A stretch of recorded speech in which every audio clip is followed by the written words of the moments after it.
According to the computer, it's now 9 o'clock, so we'll call the meeting to order. Rich is out, and so is Bill. Jerry, if you'll annotate that on the roll. Approval of the April 9, 2018 minutes. Did everyone have a chance to review those? Are there any corrections, discussion on that? If not, I'd entertain a motion to approve those minutes. So moved. Second. Motion and seconded. All in favor signify by saying aye. Aye. All opposed, same sign. Motion carries. Approval of today's agenda. Is there any discussion of any changes on the agenda? If not, I would entertain a motion to approve today's agenda. I'll move approval. Second. Motion and second. All in favor signify by saying aye. Aye. All opposed, same sign. Motion carries.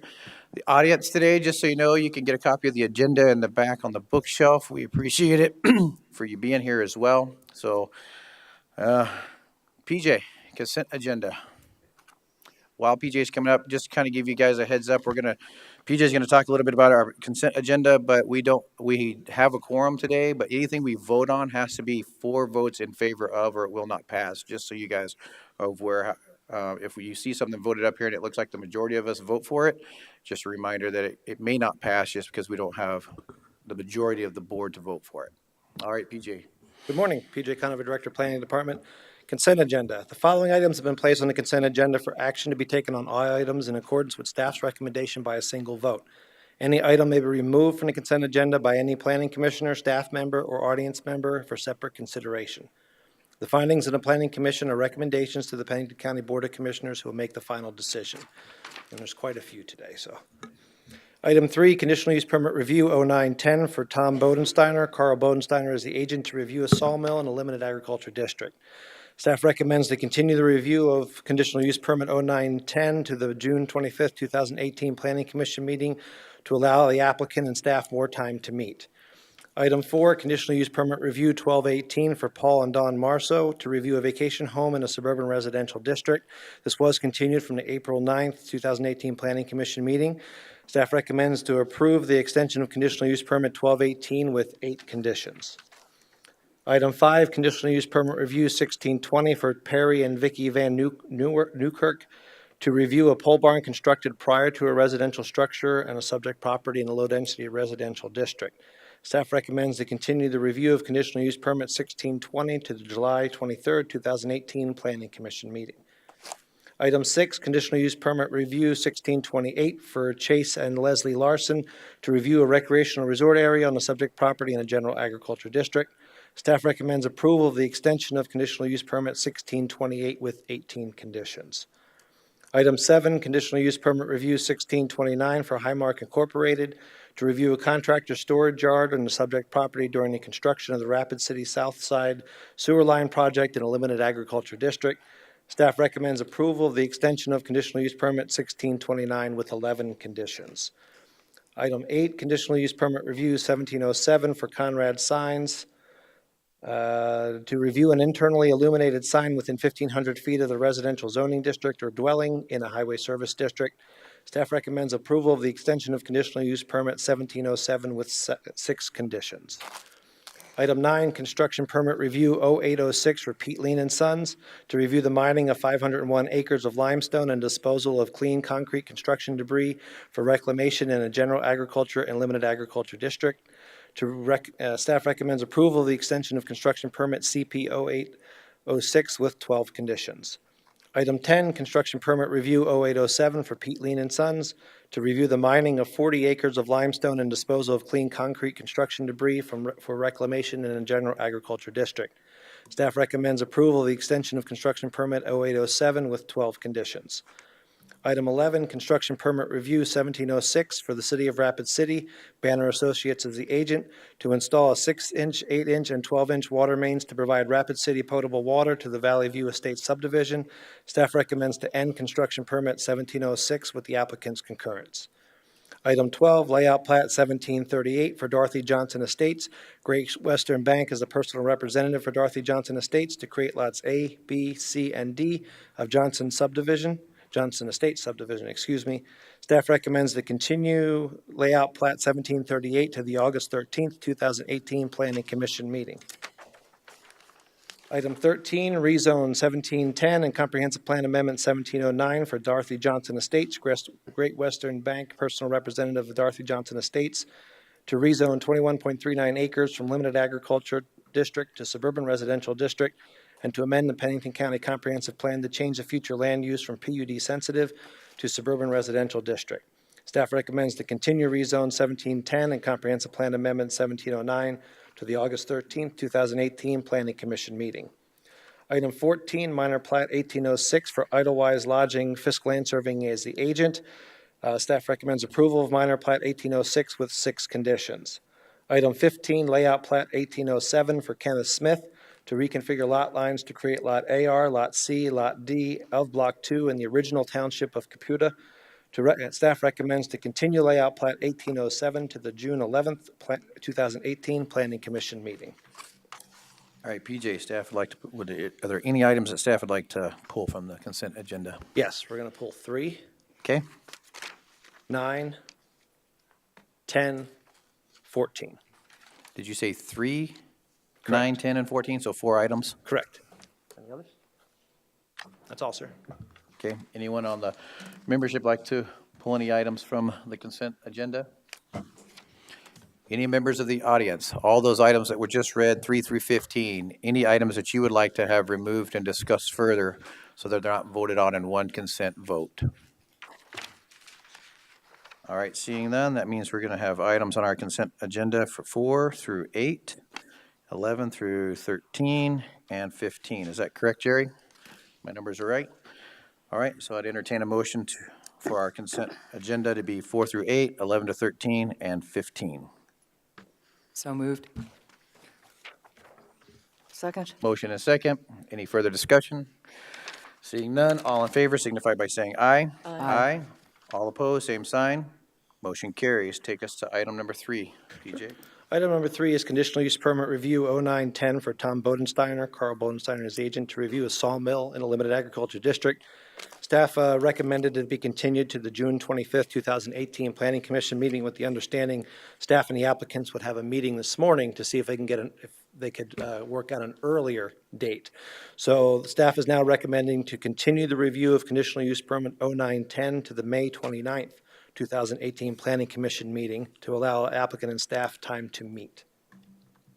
So just changing the date of the meeting. Did you say May 9th? May 29th. May 29th. It's a Tuesday. All right. Staff recommends to review the conditional use permit CU 1019 to May 29th, 2018 Planning Commission. Is there a motion for that? I'll move to continue item CU 1019 to the May 29th meeting. Second. Motion and second. Any further discussion?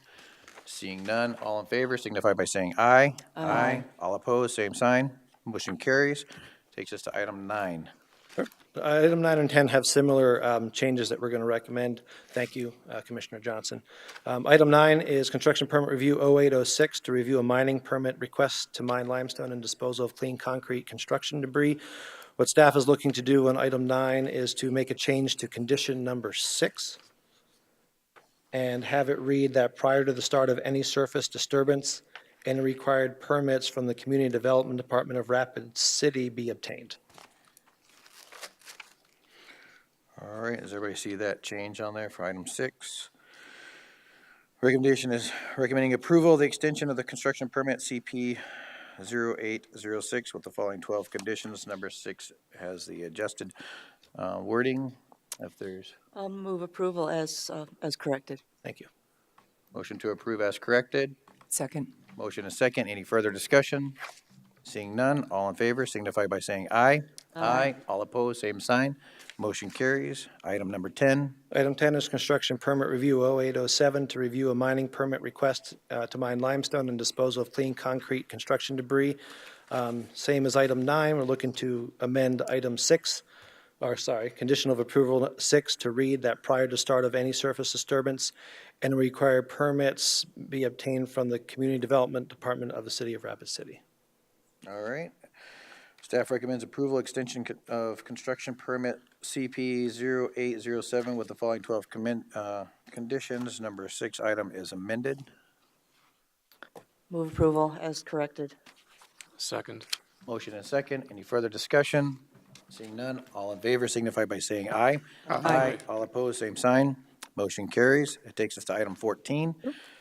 Item 14 is minor plat 1806 to combine two lots to create Lot 31 revised in Block E of MS 1016, Idlewise Mountain Development.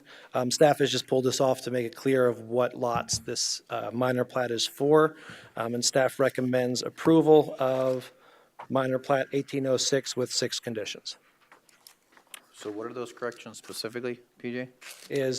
On the agenda, it had the wrong lots, but it had the correct existing and proposed. So I just pulled it off to make sure everybody's aware that this is for Lot 31 revised in Block E of MS 1016 of Idlewise. Gotcha, just because there was a Yep. editing. All right, recommendation by staff is approve minor plat PL 1806 with the following 6 conditions. We now know why he pulled it off. Would entertain a motion to approve. I'll move for approval of minor plat PL 186 with 6 conditions. Second. Motion and second. Any further discussion? Seeing none, all in favor signify by saying aye. Aye. Aye. All opposed, same sign. Motion carries. Takes us to item 16. Thank you. Good morning, Brittany Molitor, Environmental Planning Supervisor. Item 16 is layout plat PL 1805 to create lots 2, 3, 4, and 5 of Pancrat subdivision. The applicant is Laura Pancrat. The agent is Ken Nash, and he is in the audience today. Previously, this property was in front of you to create Lot 1. Now they're further subdividing it into lots 2, 3, 4, and 5. As it exists today, it's 28.97 acres. It is zoned Highway Service District. It is vacant of any structures other than 3 existing billboards. There's 2 approaches off of South Highway 16, and there is no special flood hazard area on this property. The proposed lots will range anywhere from 1.6 acres to 18.345 acres. Lots 3 and 4 are going to be utilized for billboards, to maintain the existing billboards. The other 2 lots will be 4.3 acres and 18.3 acres. It was routed through the interdepartmental review process, and the only item of concern was that from the South Dakota Department of Transportation, indicating that they will not approve any more approaches off of Highway 16 for this subdivision. And staff is recommending approval of this layout plat with 10 conditions. Any questions for staff? Seeing none, anyone in the, oh, go ahead. Brittany, so if these lots ever have anything done to them, then they're going to have to get like an easement across another lot? They Or do have 2 easements. There are 2 easements that are created. They give access to those lots? Correct. Okay, thank you. Yes. Any other questions for staff? Seeing none, any audience members like to speak on behalf of this item? All right, I see none, so current recommendation is staff recommends approval of layout plat 1805 with the following 10 conditions. Entertain a motion. I'll move approval. Second? Motion to approve, second. Any further discussion? Seeing none, all in favor signify by saying aye. Aye. Aye. All opposed, same sign. Motion carries. Takes us to item 17.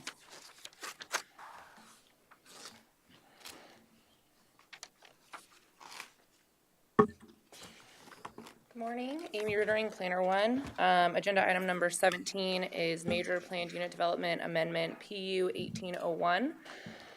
It's to amend the existing planned unit development to allow the existing single-family residence on Lot 43 to be used as a vacation home rental on the subject property in accordance with Section 213 and 319 of the Pennington County zoning ordinance.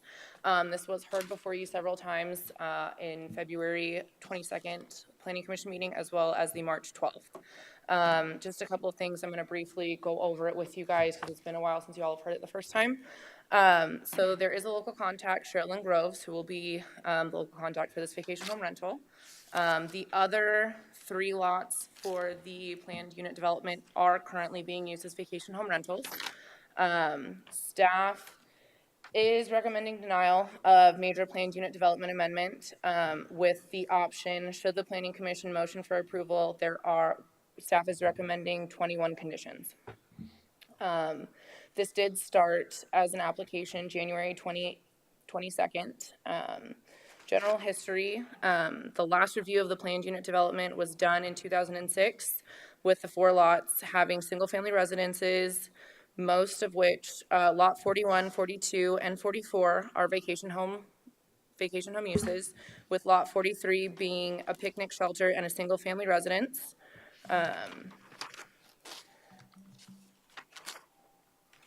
When we did interdepartmental review this, the county fire administrator did state under no circumstances is the structure suitable for 18 people to sleep in.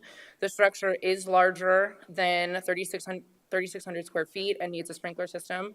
And the current parking isn't adequate and not safe if the length of the driveway access exceeds 75 feet or physical obstructions prevent the numbers from being visible from the road, which address is taken that the house number shall be posted adjacent to the area in which the driveway access way intersects the roads.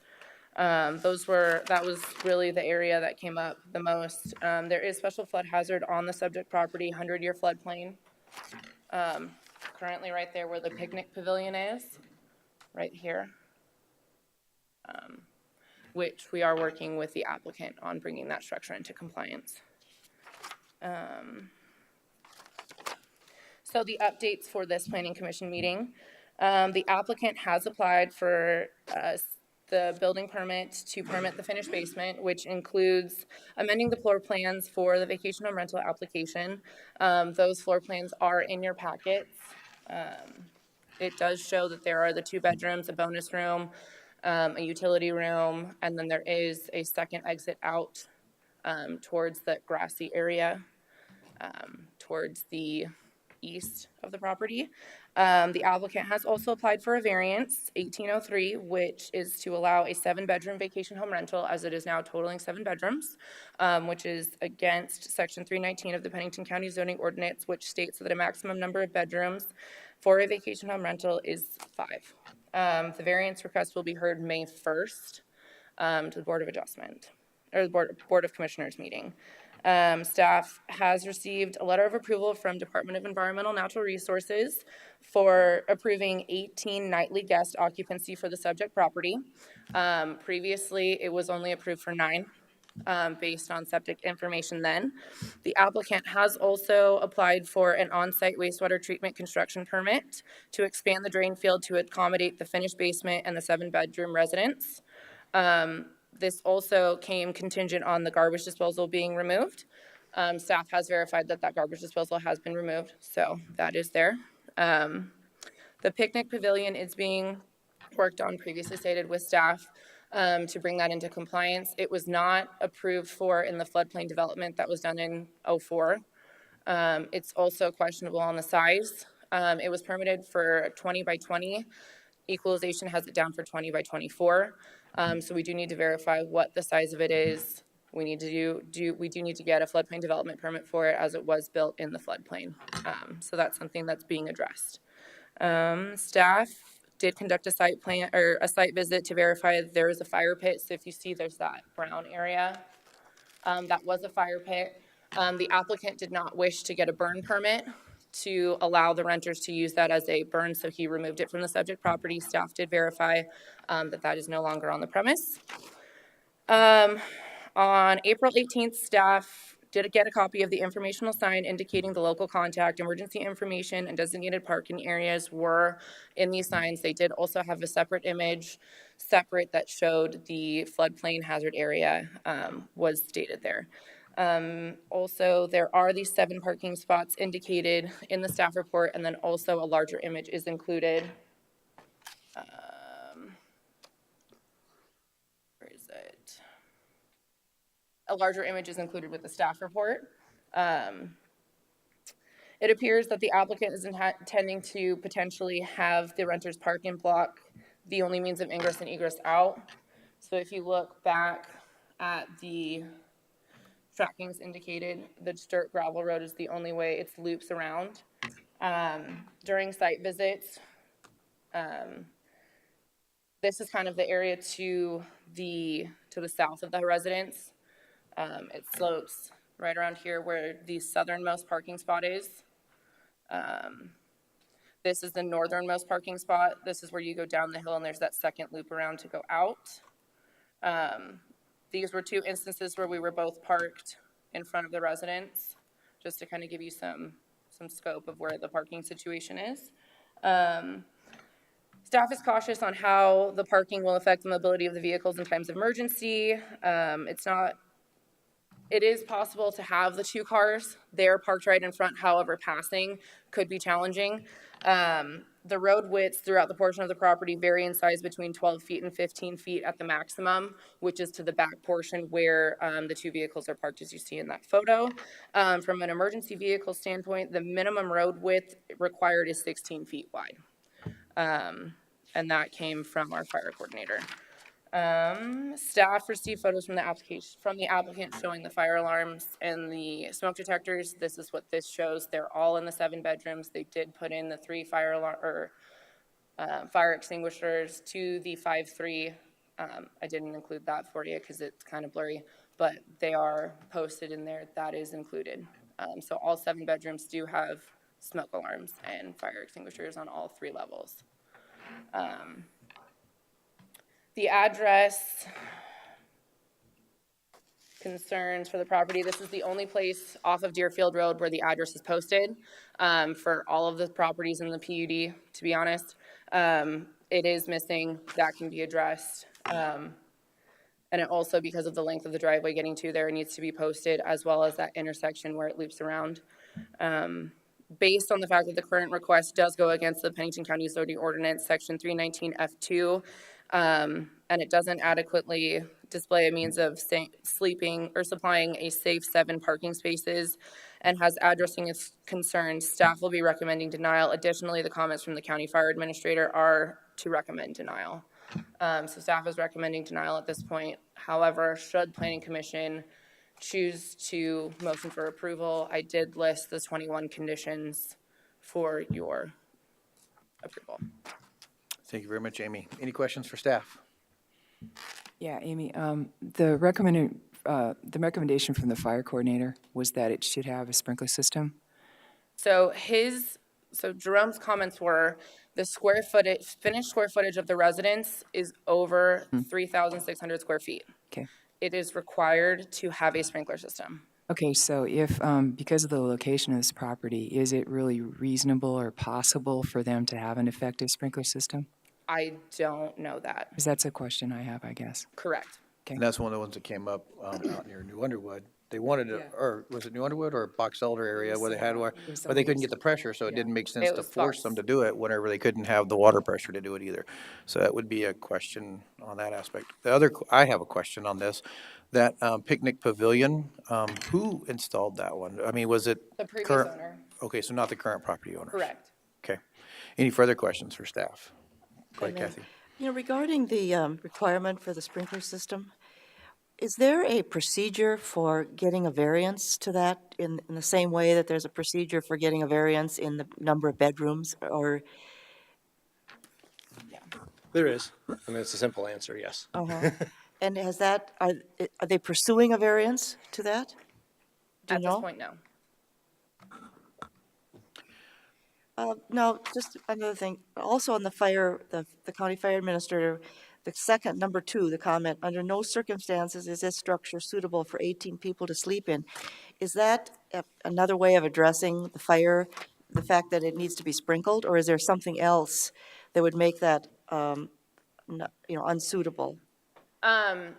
So the original intent when they constructed this home and this residence and this lot, when the PUD was created, was to address that there was a local agent for these 4 other residents. That was how it was approved by the Planning Commission and the Board of Commissioners originally. For those 4 other lots to be the vacation home rental, this was the local agent and it was to be a single-family residence. Now, in the fire coordinator's eyes, some single-family residences are not appropriate for vacation home rentals. And that this particular residence falls under that in the sense that the access is very limited, where it does have that single loop around, great, it's very narrow. Parking for 18 people, he feels is not adequately addressed, nor could it be adequately addressed for that specific lot. because you do have to supply 18 people parking spaces on that lot.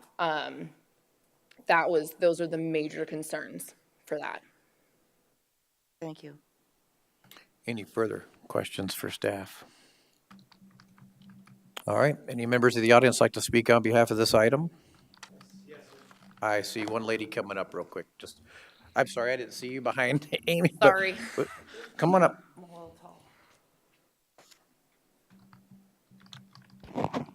Joyce Shagru, citizen. I was on the original committees that worked on the ordinances for vacation home rentals. And we grappled with the size of vacation home rentals. The original emphasis behind having the ordinance was because of some issues within the county with family vacation homes. And they were renting when they weren't there during vacation time to help cover their costs of a second residence. We had a few that were very small businesses in the county, but not very many. So we were dealing with family vacation homes, 3 bedrooms, usually not much larger than that. We also tried to coordinate with state law through the State Department of Health for health and safety. And at that time, there was a cutoff in state law at 5 bedrooms or larger than 5 bedrooms. And so we chose 5 bedrooms or less because that fit what we thought was a family vacation home and not a business. Okay, if they got larger, they were lodges, they were bigger. Now what I see as I read through this last night is we've got some business creep here. We've got 4 other lots that are rentals, or 3 of the 4 are rentals. This is the family vacation home that's now being turned into a rental. It no longer has the appearance of a family vacation home. It has the appearance to me of a business. And so, you know, health and safety through State Department of Health covered a lot of the concerns, but the county's always been concerned about fire safety. And so we're seeing that here where it was constructed more as a family complex or a PUD rather than a business. And so I know the variance has to go before the county commissioners for the 7 bedrooms. We've grappled with that early on because we were challenged on that, and both the planning commission and the county commissioners held at 5 bedrooms. So I'll be interested to see what they do on this one. But the concerns that are surfacing today, like fire, parking, all of that, are the things that our ordinance addresses. So I want you to think through this very carefully before you consider approving it, because there was a lot of thought put into limiting it to 5 or less as a family vacation home enterprise rather than a business. Any questions? Any questions for Joyce? Thank you. Thank you, Joyce. Any other audience members like to speak on behalf? Come on up, sir.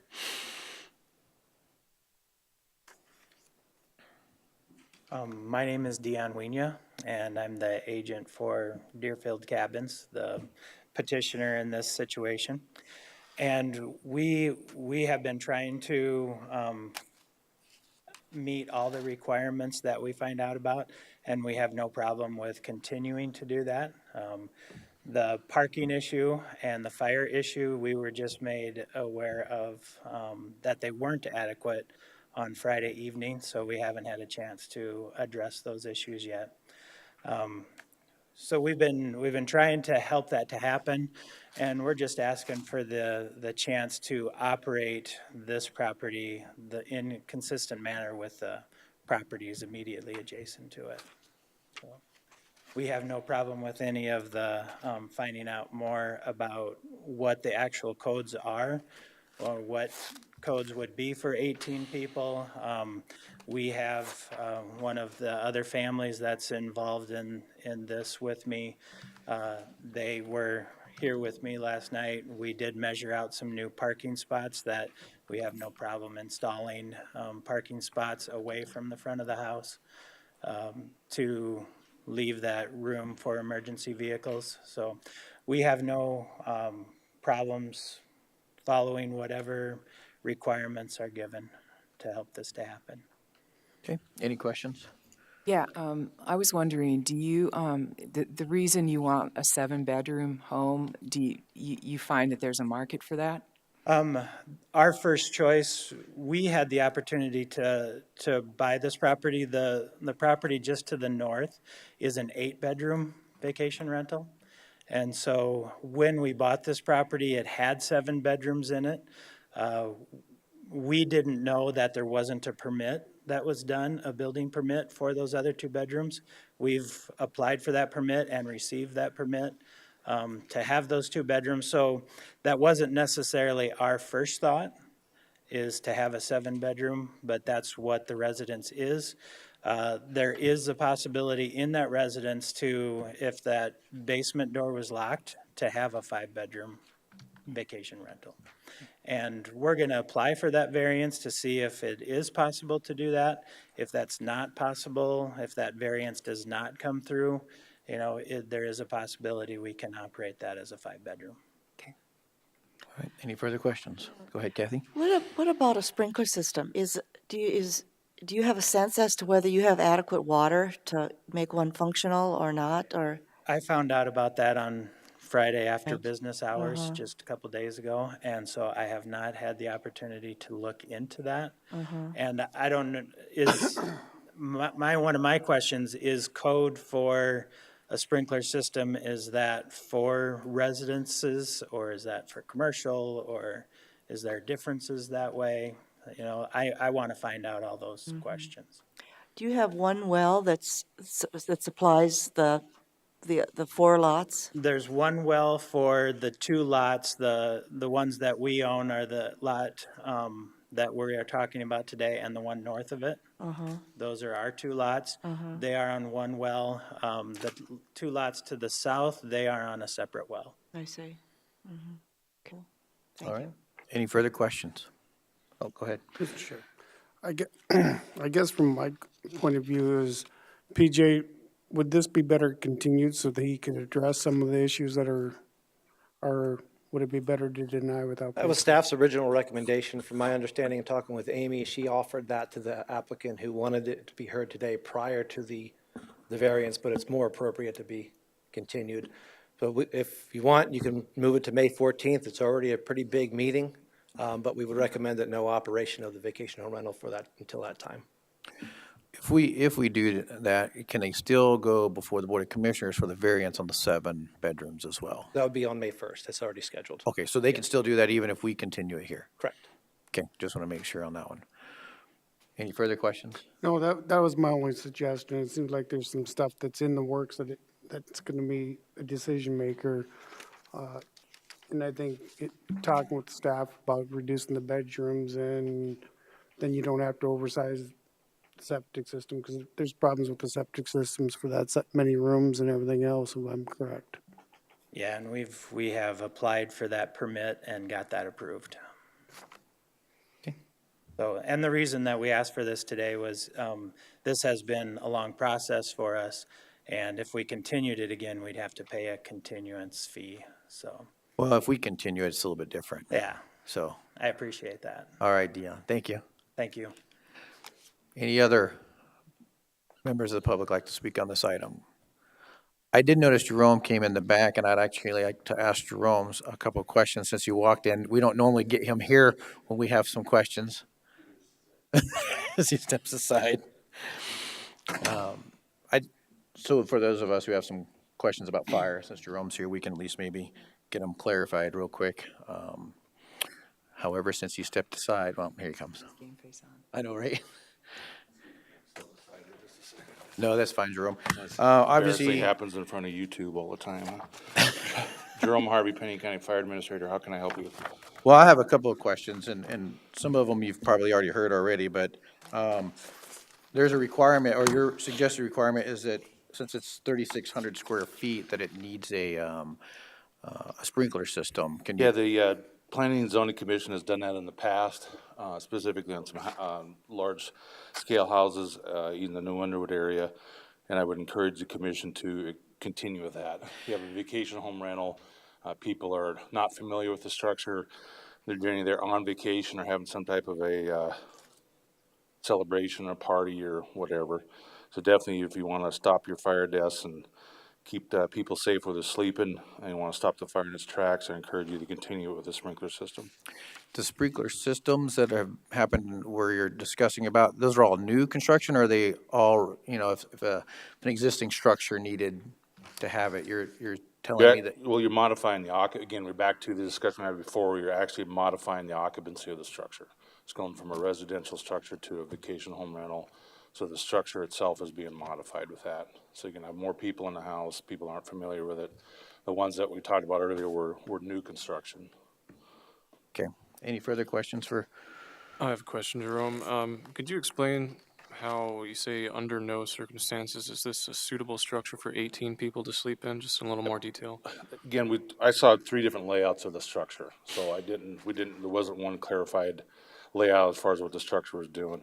I don't consider a residential structure this size, in our opinion to you, as being safe for people, that many people to be in it, to add another bedroom and put that many people into the structure itself. I don't believe, the layouts that I saw, I don't believe the structure's ever set up for that, for people to be sleeping in. Again, you're modifying the occupancy of the structure, but again, it's a decision that the commission here has to make. Do you believe that it should have another exit, or what is it specifically? Well, again, when I put it in the comments on here, there was 3 different layouts that I saw. I'd like to see one proposed layout where we could help them as far as the exiting and et cetera that would need to make the occupancy safer.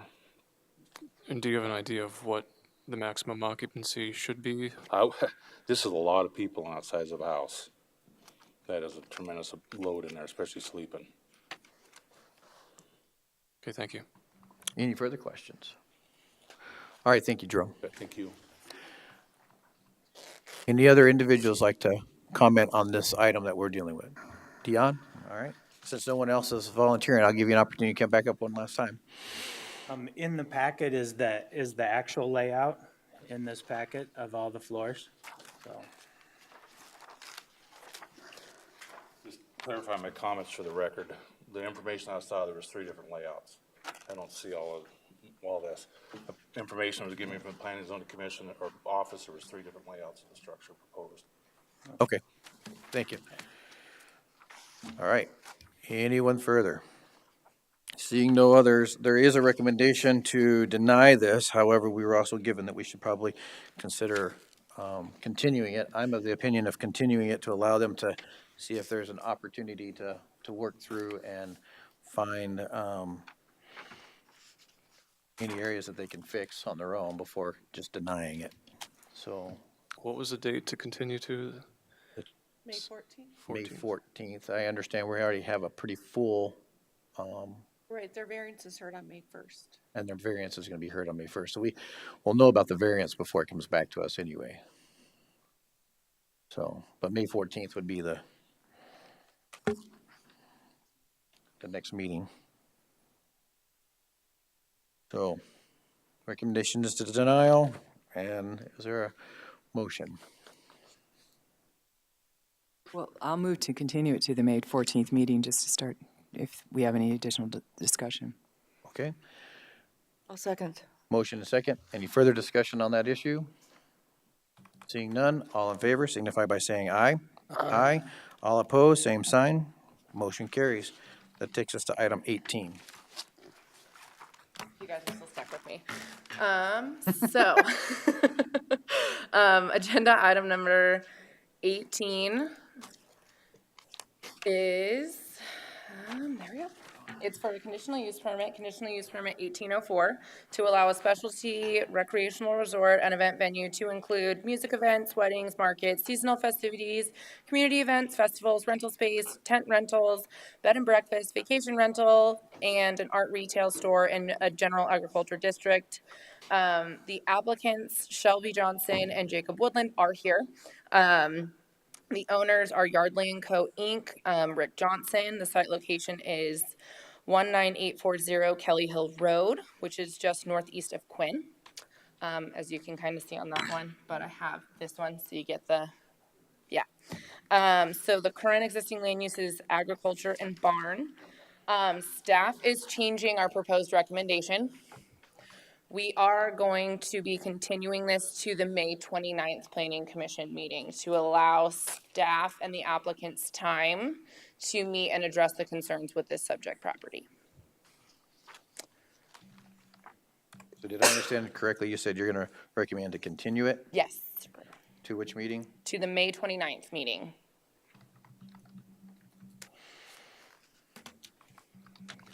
All right. Any further questions? And you have the concurrence of the applicants? Yes, yes, I do. All right. Any questions for staff? Any members of the audience like to speak?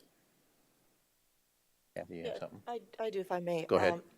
You know, we're thinking about this fire safety, and I noticed that the comment from the county fire here it wasn't addressed because of inadequate information. Is that one of the things that's on your list to cover, is, you know, the plans for fire safety and how that complies with the codes and so on? Yes, ma'am. Okay, thank you. All right. Any further questions? If not, the recommendation is to continue to the May 29th meeting. Is there a motion? I'll move to continue CU 1804 to the May 29th meeting per staff recommendation. Second. Motion and a second. Any further discussion? Seeing none, all in favor signify by saying aye.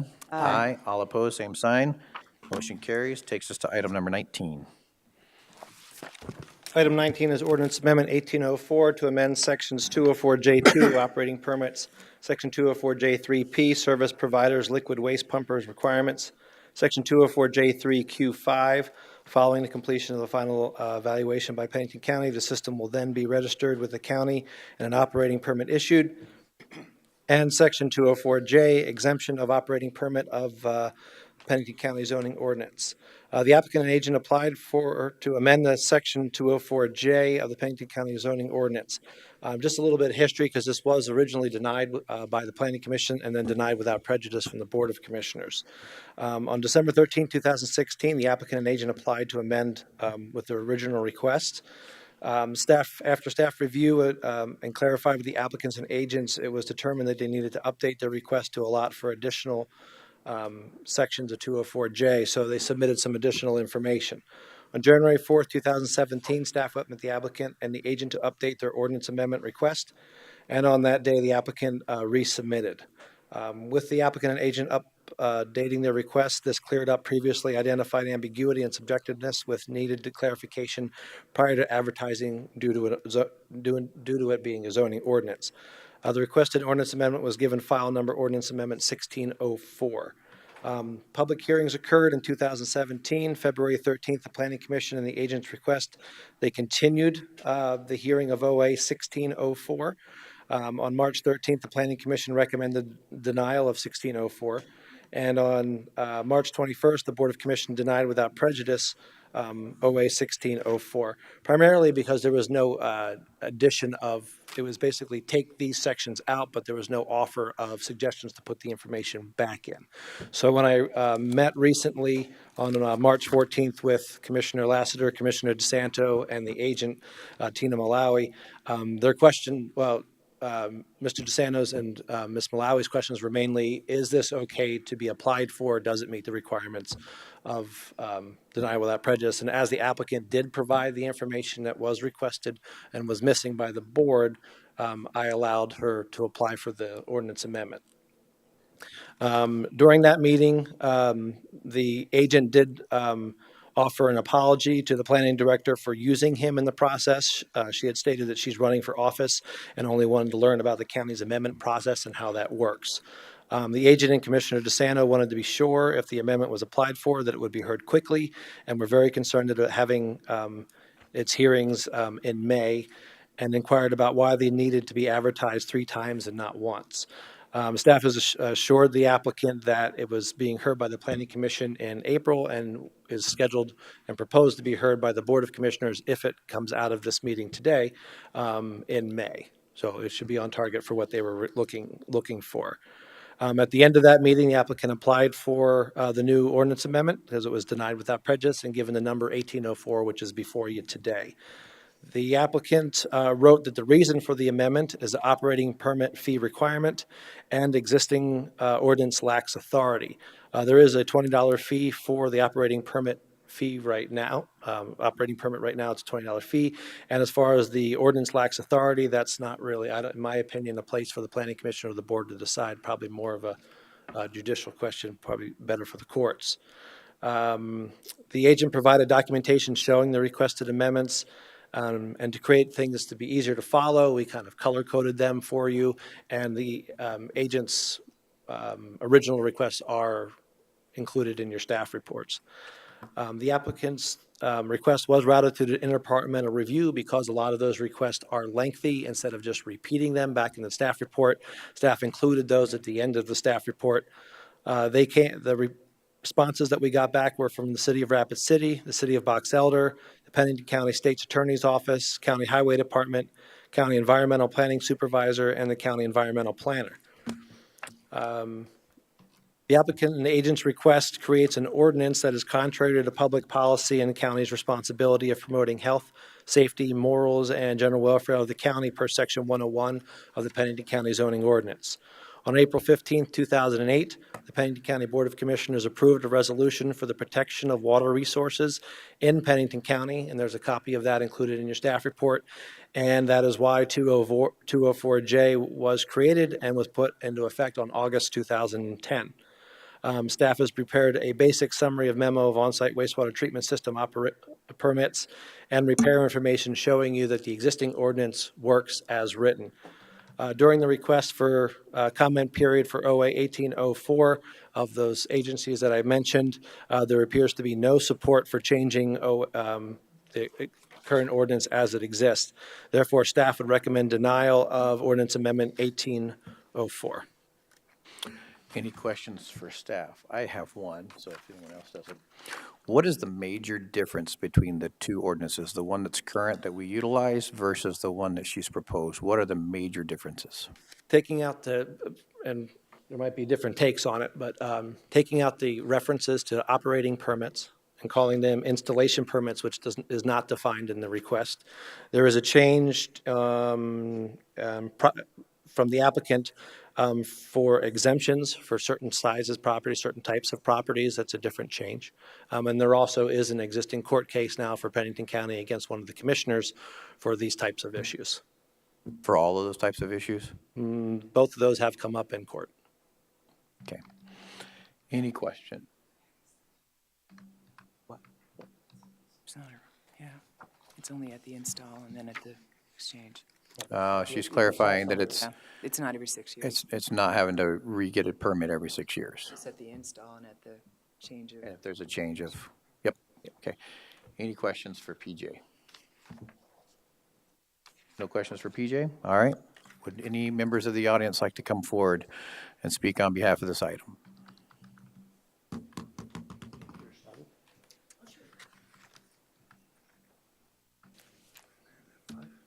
Thank you. Thank you.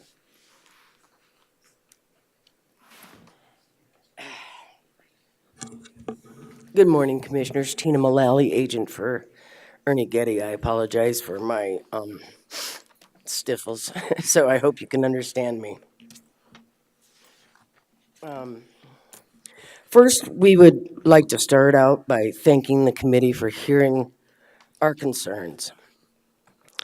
As concerned citizens reflecting on how our tax dollars are being spent and the overreach of government is the reason we are standing here before you today.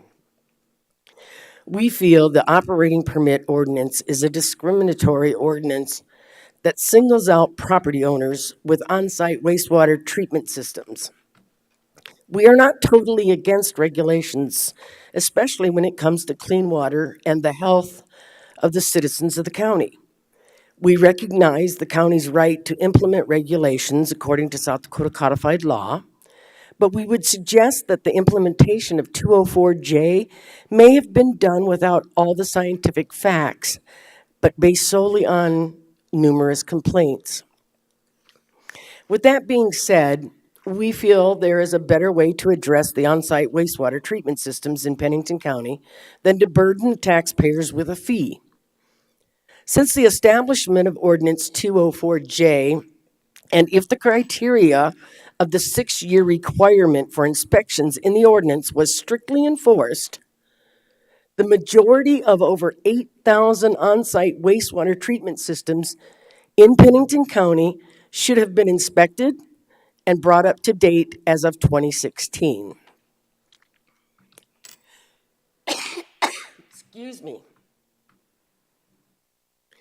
Our fear is if the operating permit is allowed to continue in its present form, the fee for such an operating permit is subject to an increase at any time as the needs increase for administration of clean water programs that are currently supported. The fee started out back in 2010 at $120 per system and a 3-year lapse in between required inspections.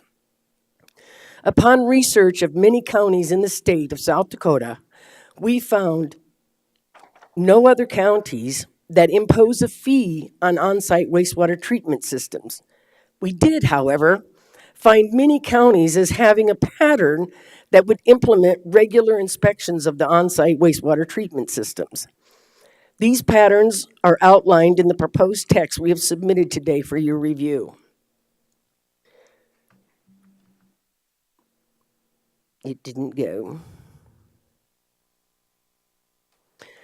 Cited in 204J2C, the installation and inspection, the on-site inspections are required for all on-site wastewater and sewer systems installed in Pennington County, as the on-site inspections will be required after the system is installed, and that the installer of the on-site wastewater treatment shall ensure that the below-ground components are inspected by the planning department.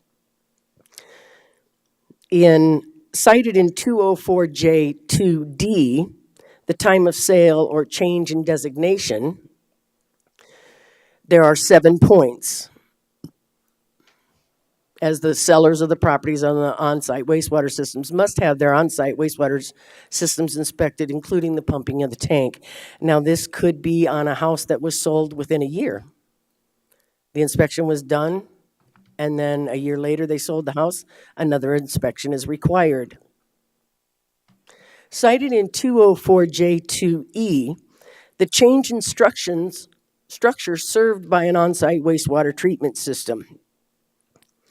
And when the structure is changed by adding a bedroom, you know that the system must be checked in order to make sure that it complies with the number of people in the house. We feel that these 3 points of inspections are adequate for on-site wastewater treatment systems. It goes without saying that 204J2C, the new construction, fulfills the inspection requirement. According to real estate sales, on the average, a home will sell every 6 to 7 years, again, fulfilling the inspection requirement as stated in 204J2D. And finally, the third point, as stated in 204J2E, the issuance of a building permit that alters the structure's number of bedrooms, also fulfilling the inspection requirement. We will be referring to a recent comprehensive, detailed report prepared by H2E Incorporated of Spearfish at the request of the West Dakota Water Development District directors. This report will emphasize the E. coli contamination by DNA of host source, which include human, cattle, dog, bird, and deer. But first, we need to examine why the septic operating permit requirements were implemented. We have been told it was because of numerous complaints as stated in the annual MS4 Stormwater Report and Management Plan 2016 that was sent to the state of South Dakota. We have requested several times to get a copy of these complaints, but have not received any as of this date. The assumption of contaminated groundwater and surface water from on-site wastewater treatment systems will be the focus of my next point. The fecal matter measurements. Standard metric for identifying contamination is E. coli levels. However, E. coli is found in all warm-blooded mammals, so the source, human versus animal, makes a difference. A more sophisticated method using DNA sampling was employed by H2E Incorporated in a recent study allowing the animal source of the contamination to be identified. This is the final report of the DNA sampling prepared by H2E Incorporated on March 6, 2018 for the West Dakota Water Development District as a source identification of fecal pollution in Rapid Creek. We will be showing 4 USGS locations along Rapid Creek as sampling locations. Location 1 is a DENR site at Dark Canyon. This site, selected to coordinate with the DENR site, that is so hard for me to say, DENR site to provide base information for Rapid Creek before urban impacts of Rapid City. The location 2 is a USGS site below Canyon Lake. This site was selected to determine effects of bird population in Canyon Lake and large concentrations of septic systems in the Wonderland Drive drainage basin. And if I had the map a little larger, you would see the numerous septic systems that are just south of Canyon Lake. Location 3 is a USGS and DENR site at St. Patrick Street to determine the effects of Rapid City's downtown area. Location 4 is a DENR site below the wastewater treatment plant. This site gives good perspective of possible impacts of the wastewater treatment plant and cattle feedlots in the area. It would be interesting if we had an overlay of the septic systems that needed major or minor repairs to see the correlation of any actual human fecal contamination impact. Here are the results of the DNA testing for host sources of human, dog, deer, bird, and cattle over a 12-month period from November 2016 through October of 2017. Each month, and I think she gave me this, yes. Each month is represented by different colors, while the DNA host is listed below each group of months. Figure 1 is Dark Canyon DNA, and it shows the quantified DNA testing results for the 5 tested host sources of the Dark Canyon site. The general trend of data from Dark Canyon follows a clean creek with very few quantifiable concentrations of any of the tested host sources. This shows that, quote, there is a very little impact to the fecal pollution in Rapid Creek from septic systems and cattle grazing above Dark Canyon. Figure 3 shows results from below Canyon Lake. The data shows a noticeable impact of the bird populations in Canyon Lake, especially during the winter months. Impacts from dog was also evident. Data shows that human, cattle, and deer host sources were not contributing sources. Therefore, quote, there was no impact to the fecal pollution of septic systems on Wonderland Drive drainage basin. Figure 7 shows the results below the wastewater treatment plant during the same time period. Data shows that human impacts are by far the main contributor to the contamination of Rapid Creek below the wastewater treatment plant. This was higher counts of human DNA markers were observed during the winter months, with lower counts observed during the summer. And this was expected because the sampling site is right below the wastewater treatment plant outfall. And the wastewater treatment plant must meet more strict immersion recreation standards during the summer, which contributes to this pattern. However, the E. coli concentrations exceeded standard even in the summer, and at times exceeded over 23 times. The conclusions of this report show there is very little impact to the fecal pollution in Rapid Creek from septic systems and cattle grazing. There was no other sampling, there was one other sampling location at St. Patrick Street, and during the summer months, it did slightly exceed the standards.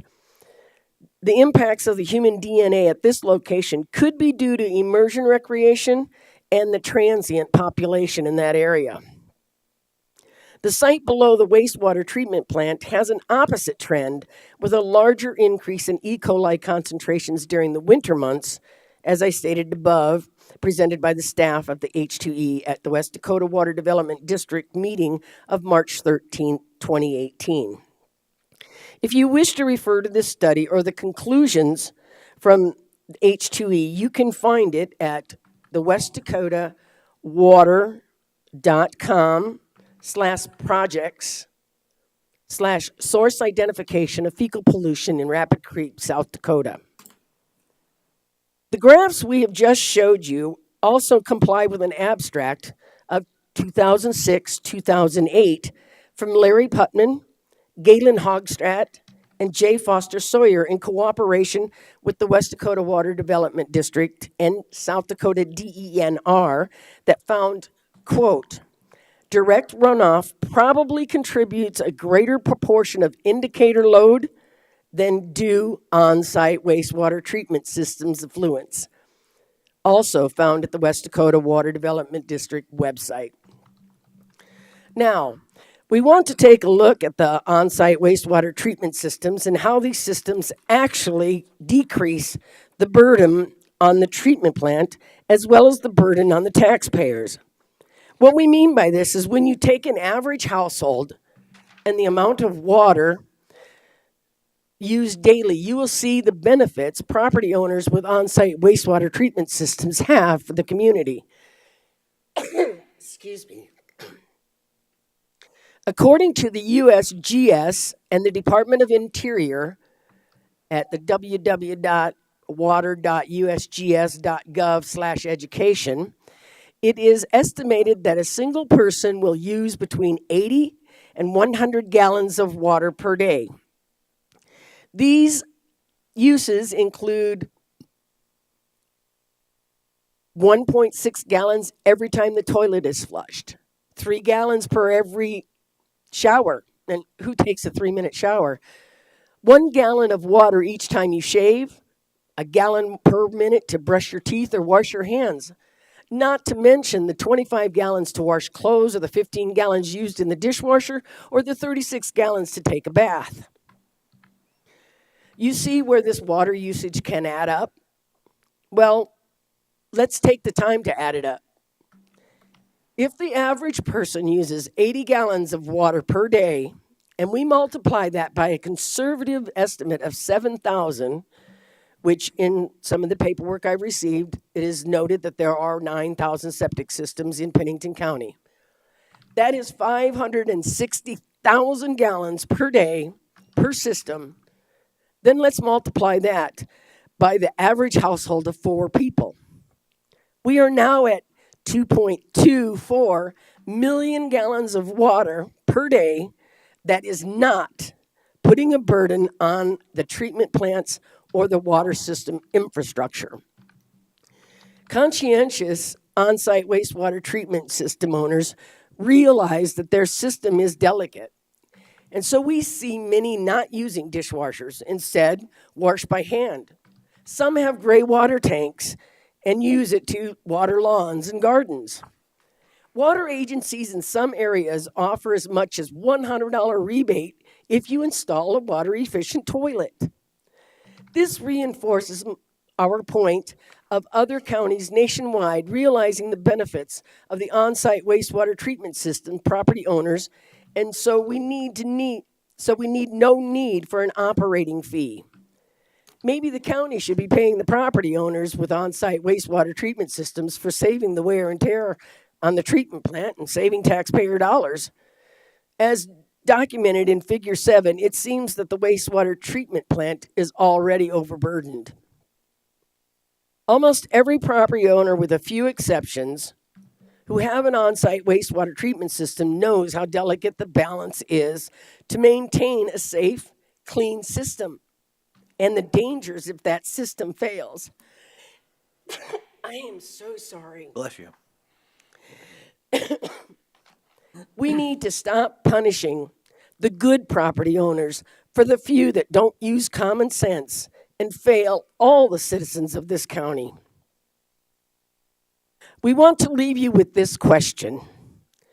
If the results of this H2E DNA study were available when the septic ordinance was debated, do you think it would have had an affected the decisions made in the requirements of the ordinance, or even if the ordinance was deemed necessary at all? If the answer is yes, then isn't it appropriate to revisit the ordinance and consider this additional information? That's all we're asking. Consider, I'm sorry, Bless you.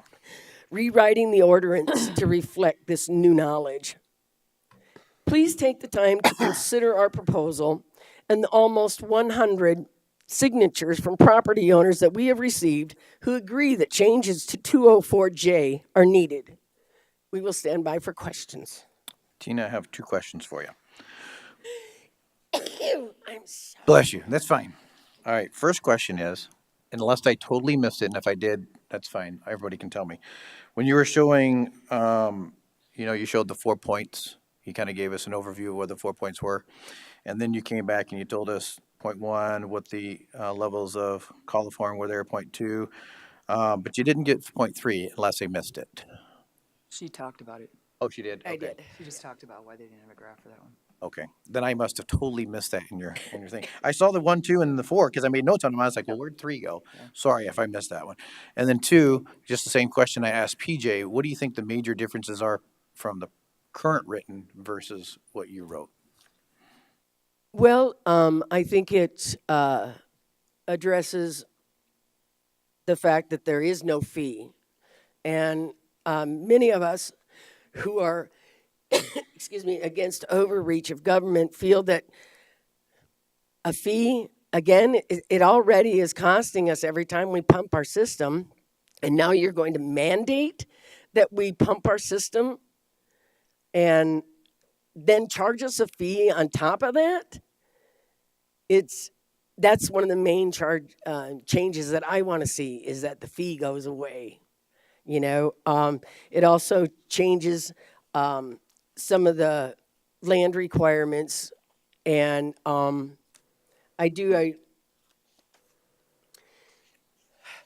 this cold is nasty.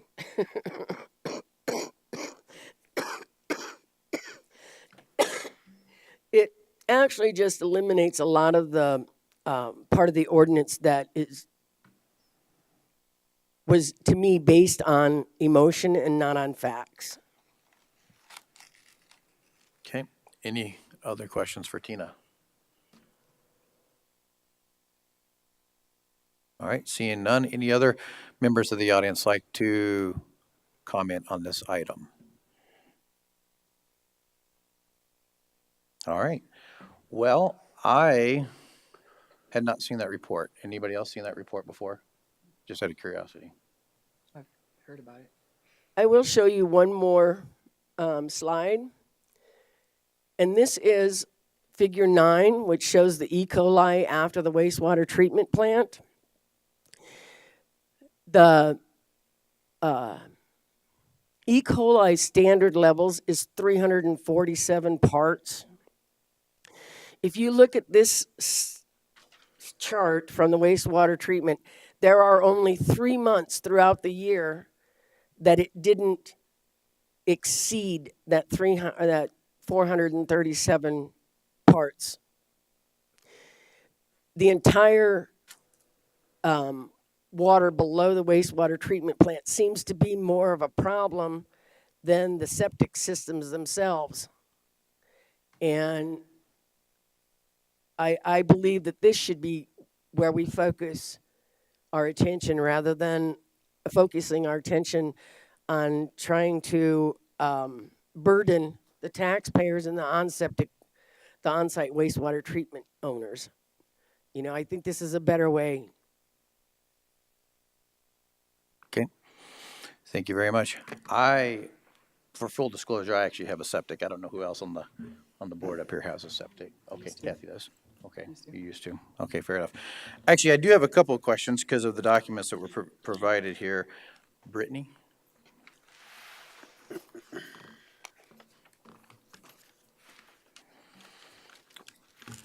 I think you can speak to at least Pennington counties. I remember reading, and let me see if I can find it here. There was a letter in here about how many septics there are within Rapid City and how many are permitted versus how many are not permitted, if I remember that correctly. But then there's also one that I remember seeing from you, Brittany, that said how many septics we have in the county. Is that correct? Like 2,777 septics or something of that nature? 5,400. I'm just trying to remember what's that. No. 5404? That's the number of operating permits for existing on-site water treatments. How many total septics do we have in the county? Is that all of our septics? So all of our septics are permitted? Not all of them are, I don't know if this is working. We have record of at least 5,000 of them. We don't have record of the ones that, we have some record of ones over the 40 acres and unplatted lots. But I would say it's probably in the 5,500 to 6,000 range. But not all of But them. we're adding them all the time with subdivision of property and additional lots and things like that, so that number will continue to increase. Mr. Chair, Yes, go ahead, Lori. and that number does not include the number that's within the city of Rapid City? Correct. It does not. It does not. It's the ones outside the incorporated areas. And the 1 mile. Okay. May I iterate? In your packet, you have a letter from the city of Rapid City stating that there are 2,777 septic systems That's what, and that 2,199 of them have been permitted and that 907, this is a letter that I received from the city back in 2017 that I'd like you to compare the numbers from this letter to the letter that you have in your packet. May I approach, please? do you have a copy for everyone or just, okay. All right.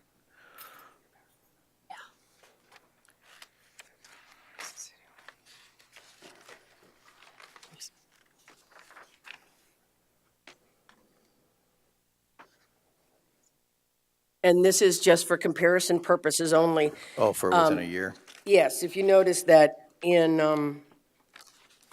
from 2017, January 2017 to April of 2018, it shows that they have lost 54 systems. Where's my numbers? I knew I was going to misplace this. They have lost 54 and apparently they have inspected over 620 in just 1 year because the permitted systems that have been permitted from April 2015 went from 979 to 1,599. And the ones that needed minor repairs went from 101 to 160. And that the ones that needed major repairs went from 35 to 52.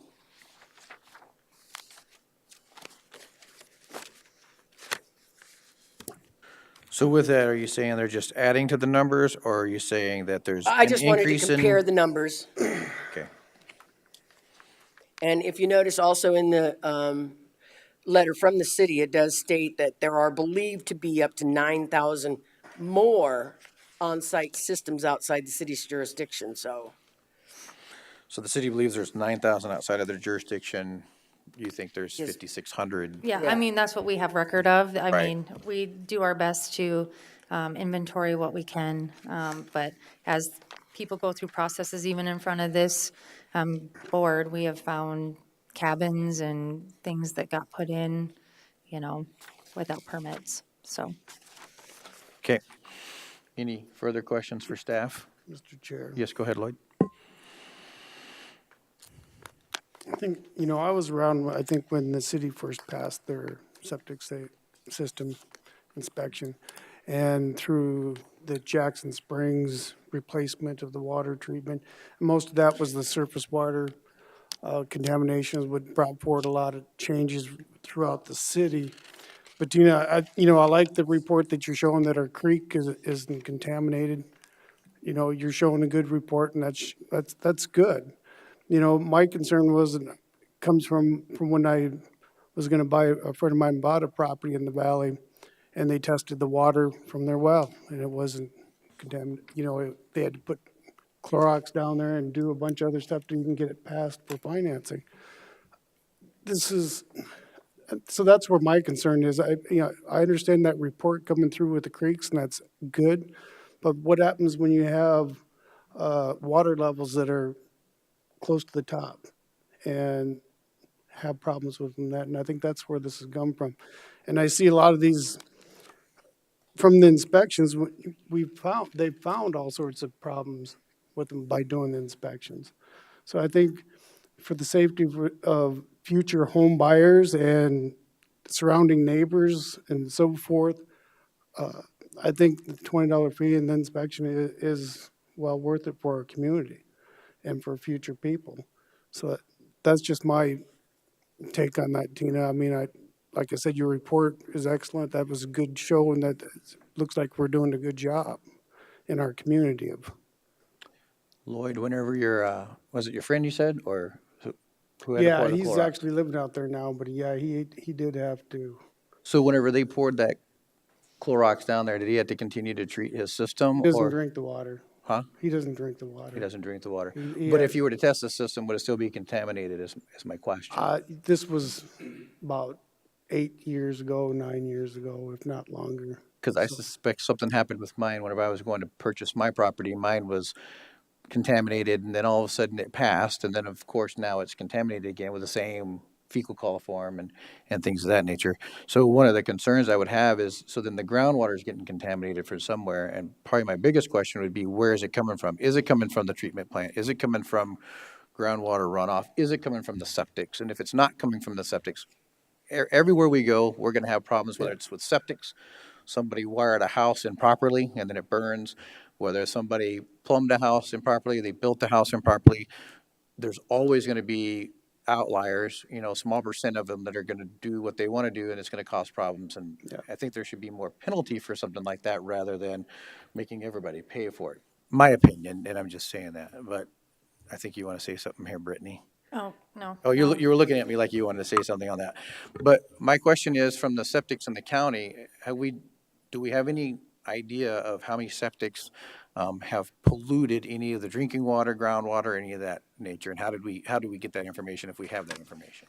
Well, and with that study, and that's one thing I wanted to make a comment to, because how we look at things, I had seen a copy of that study, and I asked a question why there wasn't a sample taken prior to the wastewater plant and after the wastewater plant, because that's pretty typical in a study like that, to do a comparison. There was not.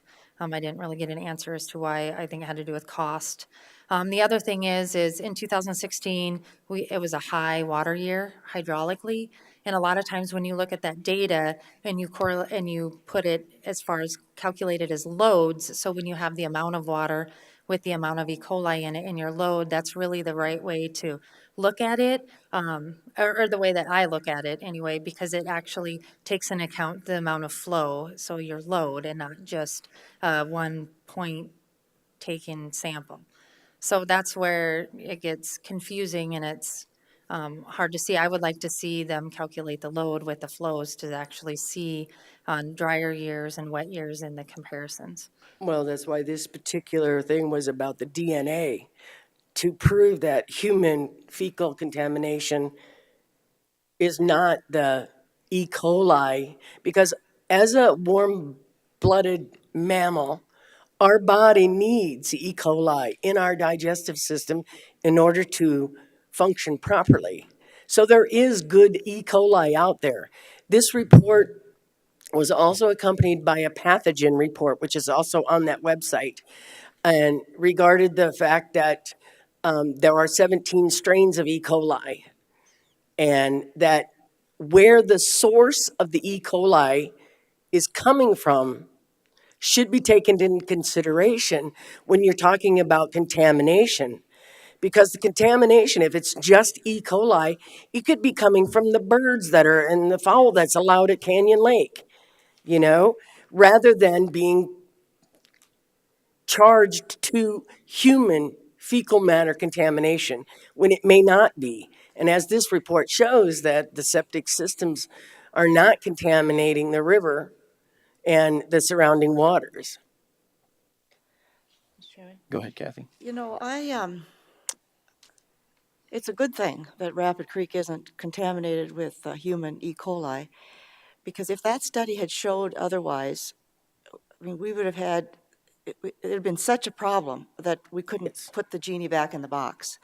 And so it's a very good thing that it shows this. So how I interpret this is that that study showed that septic systems aren't impacting Rapid Creek in a sufficient level that it measures with these kind of analytical tests, which of course have a maximum amount.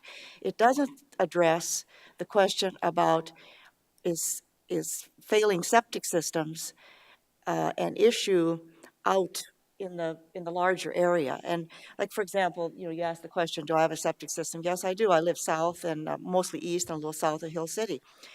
And I think it's a very reasonable expectation that I have as a property owner if I happen to want to sink a well for some purpose, whether it be watering my trees or whatever, that I'm not having to deal with my neighbor's sewage.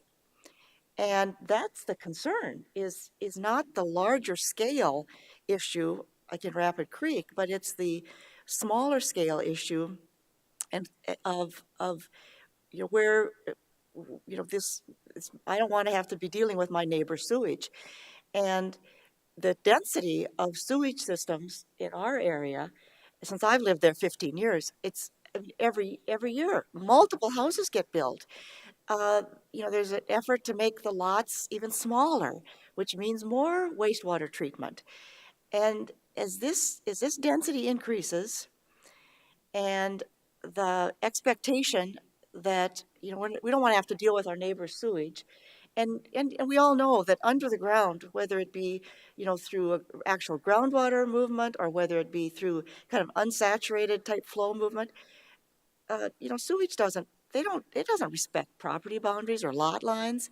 It's just going to go where it goes. And so the grant, I mean, I fully appreciate what you're saying, that there's not too many residents that want their sewage system to go unattended and leak and so on. Of course, that's the case. But to put a check on those that are cavalier about it, or that don't want to go to the effort, or just don't understand that this could be really a problem. I just think that these inspections are necessary for as if in the old days when people were living so far apart and there were so few people, it would be okay. But now with the density increasing and the expectations increasing, I just think it's a necessary point. And the last point I'll make is that years ago I lived in Rapid Valley when we all had septic systems. And there was a time when I just got a note in the mail saying, you're going to be assessed this fee to hook up to Rapid Valley Sewer. So if we decided to make a change and say there's the septic systems all have to be hooked up to the water treatment plant, the cost of doing that would be astronomical. And my experience, that's not a taxpayer cost. That's the homeowner's cost. Because I was assessed to hook up, and I didn't have a choice. And because of the density of septic systems in Rapid Valley at that time, it was just decided it was prohibitive. And this was in the 80s, 1980s. And so I think that comparison to the cost of what it would cost if all this water went to the water treatment plant, yes, the treatment would cost a lot of money, but that amount would be small compared to the large cost assessed to the homeowners of having to hook up. So I think that relatively speaking, the $20 fee is pretty reasonable. I would pay that fee to ensure that you're not having to deal with your neighbor's sewage. Any further questions or comments? Once all the septic systems are inspected and approved, what then? is it going to be that, because I have it that, I'm going to be required to pay this $20 fee, and let's say that, they want to increase it to $1,000, are you still willing to pay that fee? I mean, once a fee is incorporated too many times, it's not taken away. And it states that the fee goes toward the administration of clean water programs, and where exactly does that money go? As a taxpayer, I'm getting more and more concerned about the amount of money that's being taken out of my pocket to run programs, that are government entities. And many know that have septic systems, if they're well maintained, they should operate properly. And if all the systems in Pennington County have been inspected and approved, that would mean that they are good to go. So I'm just afraid that the fee is going to increase exponentially over the years. And it's going to get to where, wow, what do I do now? It started out at $20 and now it's $1,000 to just because I have to have my septic system, And I'm a very conscientious septic owner. I've had a septic system my entire life. Tina, This doesn't even go down my toilets unless it's dirty. Tina, Mr. Giddy would like to say something. I'm sorry. Sorry, I'm sorry, you can't see me. Hello, my name is Ernie Getty, and I live off of Longview Drive in Rapid Valley on Carlin Street. And I've lived there for 40 years, and I've had a well and a septic tank. And I live in a general area of Carlin, about quarter to a half mile long, that was zoned for wells in the front of our properties and septic tanks in the back of our properties. And by and large, they've worked very well over the last 40 years. I personally have 3 properties there, and I see to it that every 5 years, those septic tanks are pumped and inspected and maintained properly. We had a recent snowstorm a few years back, if you recall, and I feel that that snowstorm had an incredible amount of moisture in it. I've worked with Harold Beese and Howard Rice on the Hawthorne water ditch. I've worked with Ms. Molitor here, and they've all been very cooperative in trying to assess water drainage problems, septic tank problems, well problems, and have been very accepting and cordial and cooperative to try to solve this collective problem. And anyway, we have a huge issue here. I mean, we have a water treatment plant that I'm not sure where $20 goes or where their funding comes from exactly. But I think there are some issues at the water treatment plant. I believe those involve sewage from Rapid City. Certainly water from Rapid Creek has an impact on that plant. I guess my concern is the additional fee. I pay my septic tank man every 5 years for my properties, and I keep that the quality of our systems functioning well. I am not against inspections. In fact, I'm a fan of inspections. I think it's important not only for the homeowner, but he should be thinking, as you say, about neighbors and where that effluent discharge may end up. So I'm kind of a fan of inspections. It's when we get to the area of fees that starts getting a little hazy. First of all, is the fee necessary on top of the fee that we're paying for the pumping company, and is that fee being used wisely? And if this $20 fee is being used for the wastewater treatment plant, I may be linking these two incorrectly, but I think this $20 fee, it's going to require a lot more money if we want the water quality discharging from the wastewater treatment plant to improve. Now, if we're all forced or have the opportunity in the valley to join septic system, I would be for that. Now, I know it's costly, and I know that's difficult on a lot of my neighbors, but I'm not against that either. So I just wanted to make you aware that there are a lot of different issues that face our septic system, and I'm willing to work with the commission and the county on these things. It's just the fees that get kind of out of hand, and I don't think the fee is necessary. I am for the inspections. Thank you. Thank you for your Any time. questions? Any further questions? Nope. Okay, thank you. You? Brittany and PJ both want to come up. Good, because I want to ask y'all a question too. Real quick, that fee comes out to about $3 a year, $3.33 a year, and goes to cover staff to do the jobs they need to do. If we really charged what it costs, it'd be a lot more than 20. We have no plans to raise that, and the board would have to raise that anyway. So I have a question for you. You might know where this is going. I don't think y'all were here whenever I had to have my septic redone, were you? You weren't for sure, PJ. I was. Brittany I was but you weren't new. in that seat. It was somebody else, Oh, it correct? was a different environmental planner. Okay, so whenever mine had to be done, and this is just so everyone has back knowledge, I was told that I actually was going to have to put a mound system in. I didn't have to put a mound system in, but I was told I had to put a mound system in from the county because I think it's Box Elder Creek runs out by my way, but I'm not on the creek, I'm on a different area. But I was told by the county that it had to be a mound system, which obviously would significantly increase my costs if I would put that in. Fortunately, the septic guy who was out there, Tyler Richter, he took about 2 weeks to convince the county that I'm not near the Box Elder Creek, and therefore I got to go ahead and put a regular septic system back in, because that's what I originally had.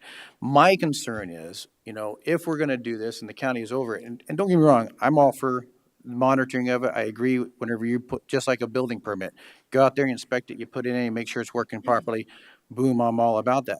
But what happens whenever the county misadvises someone, and let's say I did put in the mound system and it cost me $25,000, and then come to find out I only needed to put in an $8,000 system? Who's responsible for that debt that I as a homeowner had to take on?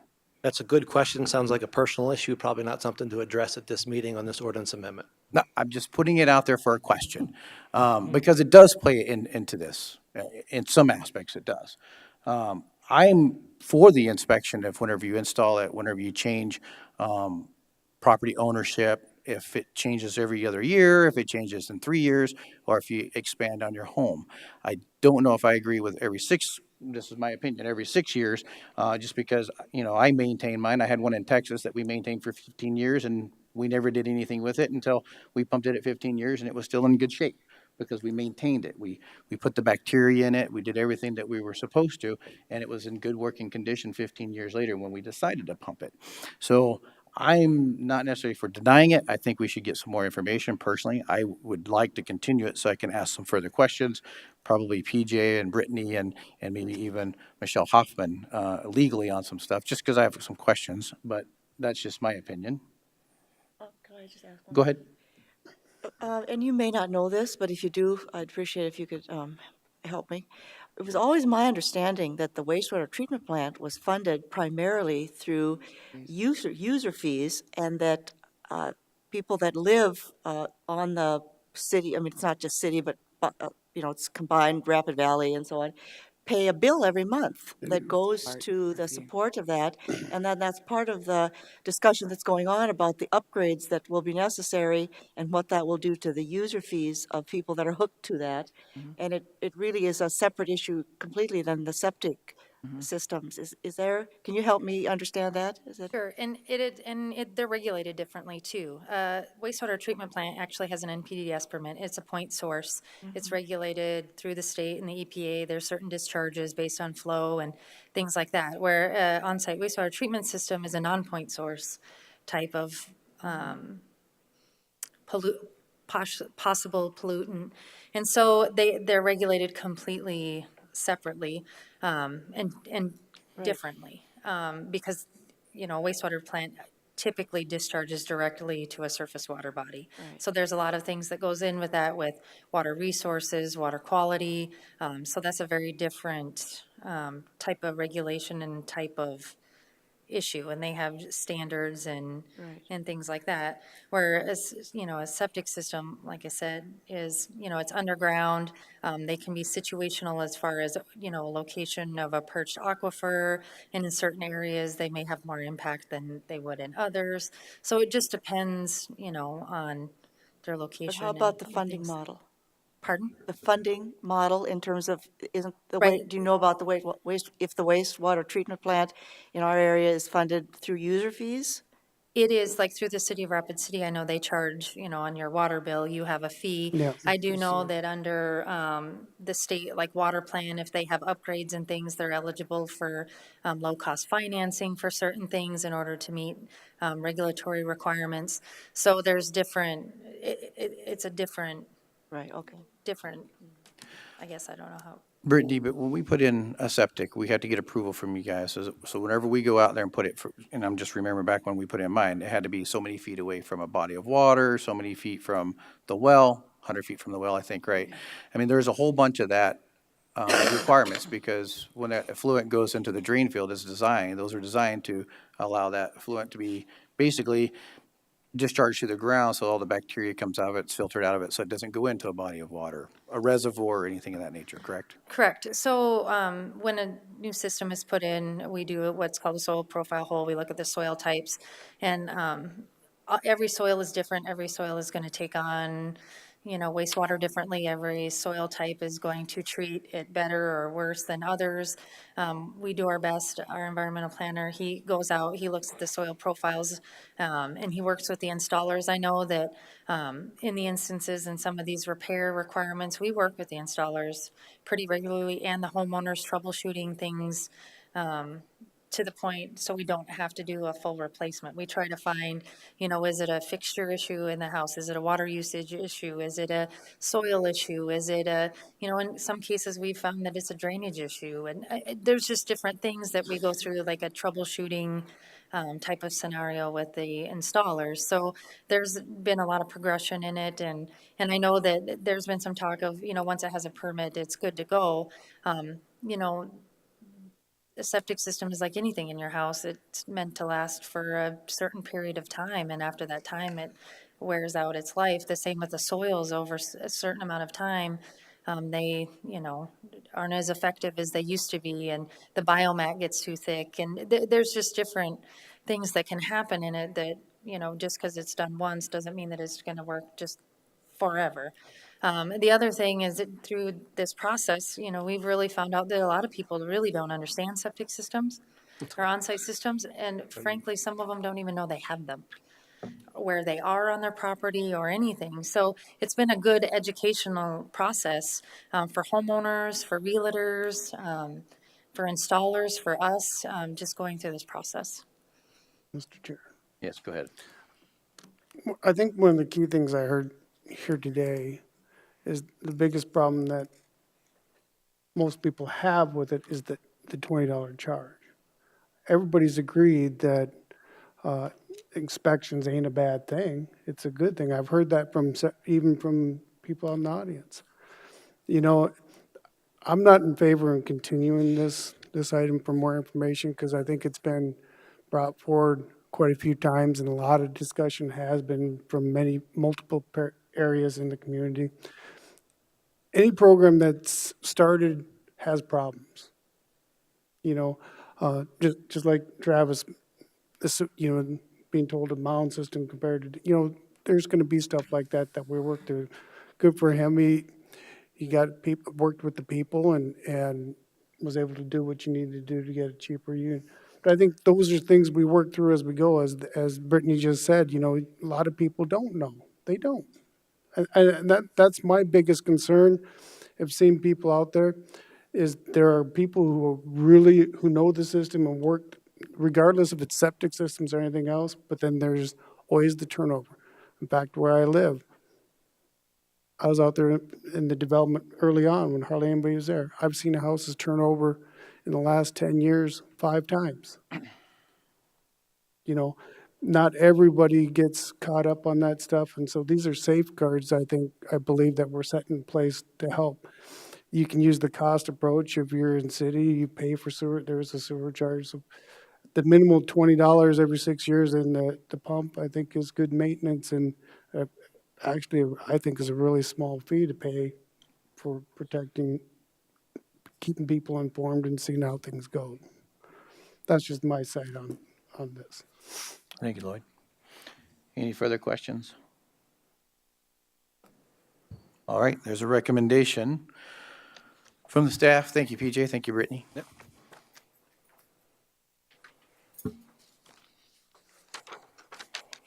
Get back to where we're at here. Current recommendation is that staff recommends denial of the ordinance amendment 1804. I'll move that, I'll move the recommendation to deny the ordinance amendment. Second. There's a motion and a second. Any further discussion? All in favor signify by saying aye. Aye. All opposed? No? No. Motion carries. Takes us to item 20.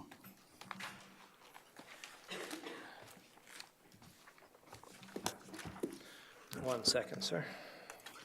No, hurry up. I'm working on it. All right, item 20, County Board Report.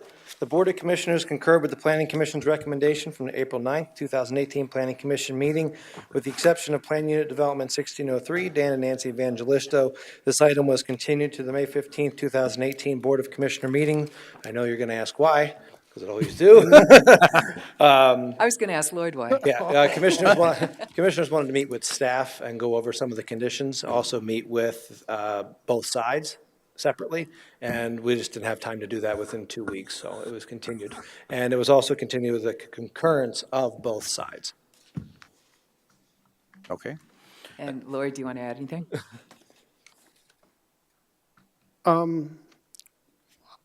I think some of the problems that the commission has that I see with it was we were listening to some of the concerns that come from the residents.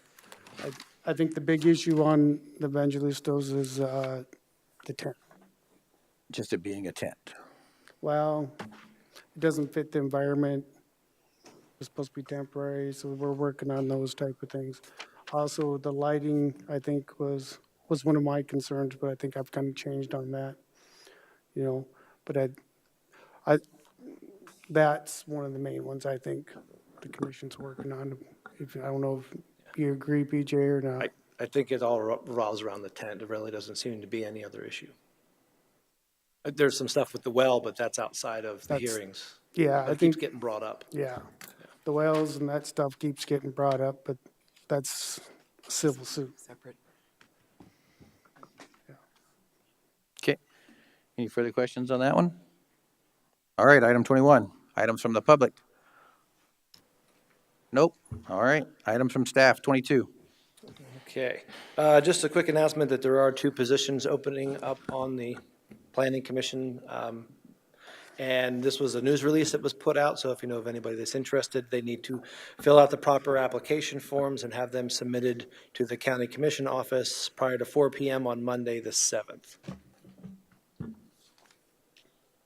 Any further questions? All right, building permits? Okay, just something that wanted to get your take on this. Right now, we require landowner signatures on almost every permit that we have except building permits. Usually a contractor will come in, or a friend will come in, or the landowner themselves.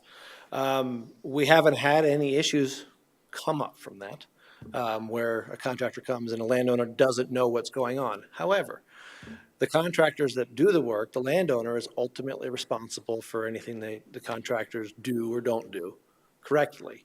And a lot of times the landowner, if a contractor comes in and fills out the application, the landowners don't see them or say, oh, I didn't know they were doing this also.